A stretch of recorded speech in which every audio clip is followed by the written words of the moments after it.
Right then, so I've gone down to the local hardware stroke do-it-yourself shop, and I've got some of this white furniture board, as they call it. I've got two pieces at 150 wide by 6 foot, and one piece at 400 wide, also by 6 foot.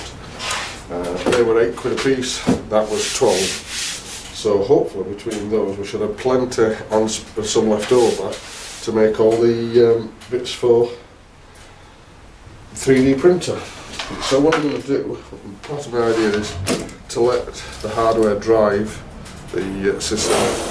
What these seem to be able to do is when you get to that point, it literally pulls back in on its own. So one of the things I'm going to have to get rid of is this blue end. So the idea is to very much let the project drive itself.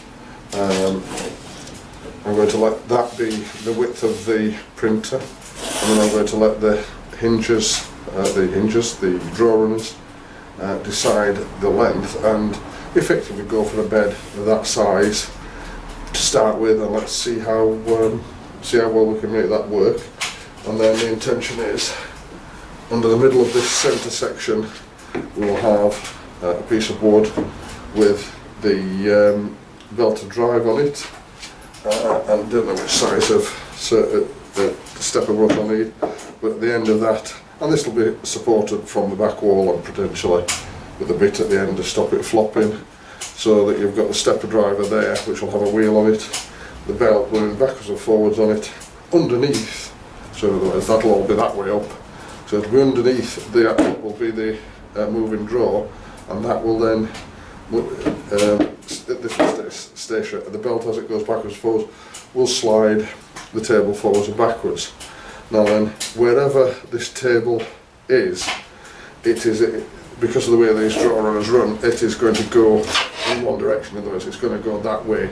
So if those were on the sides like that, which is where they'll actually be, because these will be the walls of the side, then it'll only ever go out one way. You'll not be able to bring it back necessarily unless you've pre-rigged it, but I'm going to work it so it all goes one way.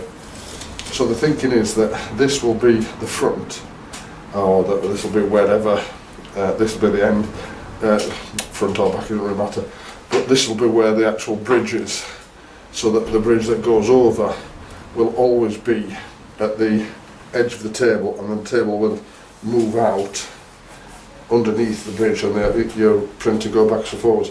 I'm very much making it up as I go along, but that's the thinking so far with regard to the base. So what I'll do is I'll do some marking out, do some chopping up, and then we'll start looking at it coming back together in a couple of minutes.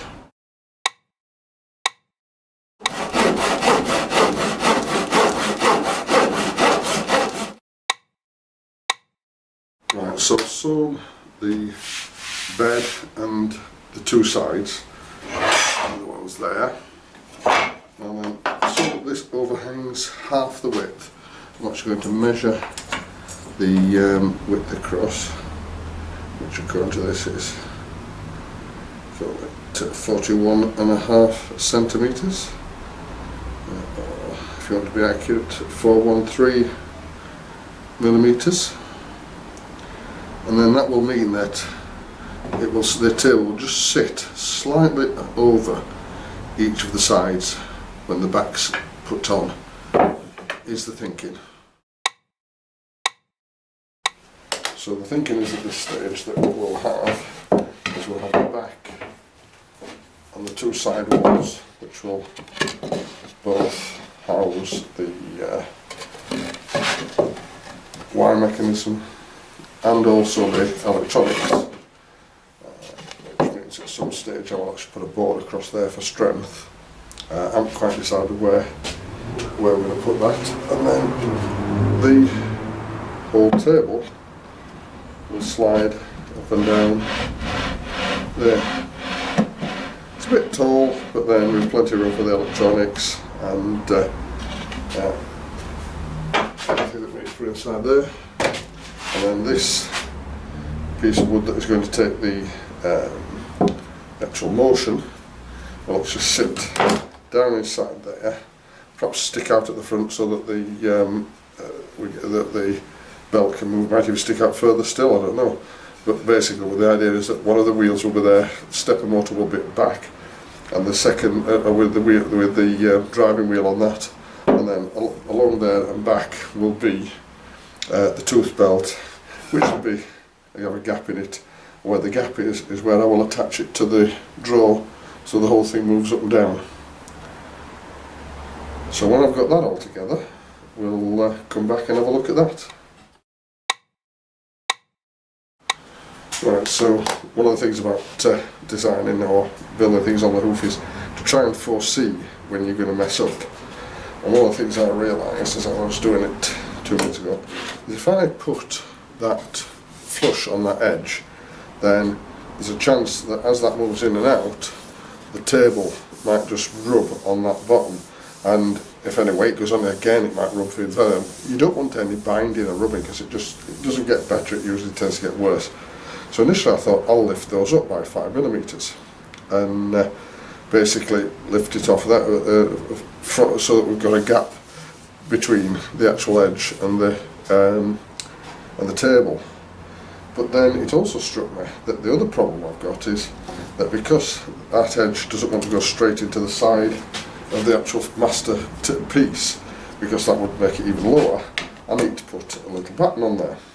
So the idea being that the batten will be attached to the drawer and the table will then screw into the top of the batten. The problem with that is that then we need to get that batten in exactly the right place, because ideally we don't want that batten with the table there and the actual table rubbing up and down because the batten isn't high enough, so we don't want the table running up and down the metal itself. Even if that was higher, that is still a rubbing point if that's not even higher still. So I was left with a situation that I thought, right, what do I do to make sure that that is stood just a little bit proud? But again, we don't want it out of kilter, because if then one side is going to bind against the other. So I sat down and thought, right, okay, how do I put that batten on there, which again I'm going to do it facing down and at that distance, and ensure that that is in the right place so that it won't bind and flatten true. So I came up with the idea of what I'm going to do is put a piece against there with a plastic spacer piece. So that the idea being then that what that does is, I'll just check that this wood is straight. It's better that way than it is that way. So what we'll do is just by looking down it you can actually see whether it's straight. So the idea is, I'm not happy with that at all. That feels a little bit uncertain. And as I look at this piece of wood that I've cut, it doesn't look like it's got enough height for me to guarantee that we're above the edge there.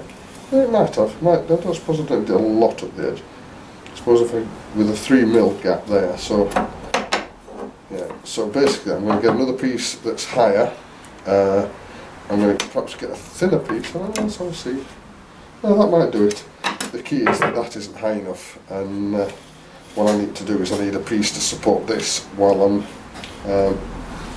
could use the other piece, and I suppose I'll somewhere have a piece of waste that I can make sure I support the whole thing down this end with, so that when I screw those ends in there, it's absolutely as accurate as I can possibly make it. Right, so what I've done is I've got a nice big thick piece of wood. I've got my spacer underneath there so that everything's level.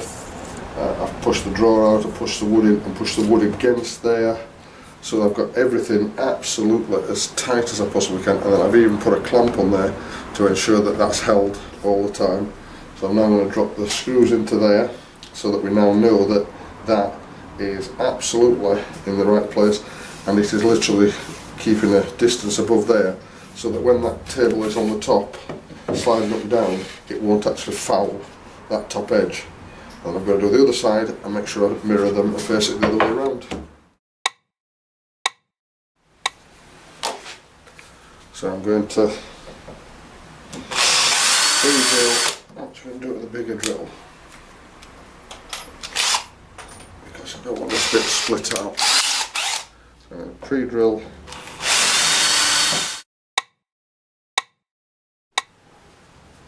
So we've got the basic sliding table together, and we've got a nice little gap there by spacing that piece of wood out there.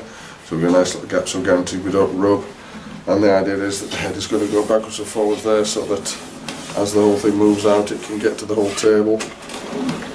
And again, using this 150mm, I'm going to build a bridge going over the side, so there'll be a bridge either side of this, with the head going across, with the view that I'll probably have to stand it back a bit so that the head runs down the edge, whatever the distance is forward of there, so the head runs down, and then hopefully we should be able to get to every part of this top table almost by spacing the head there.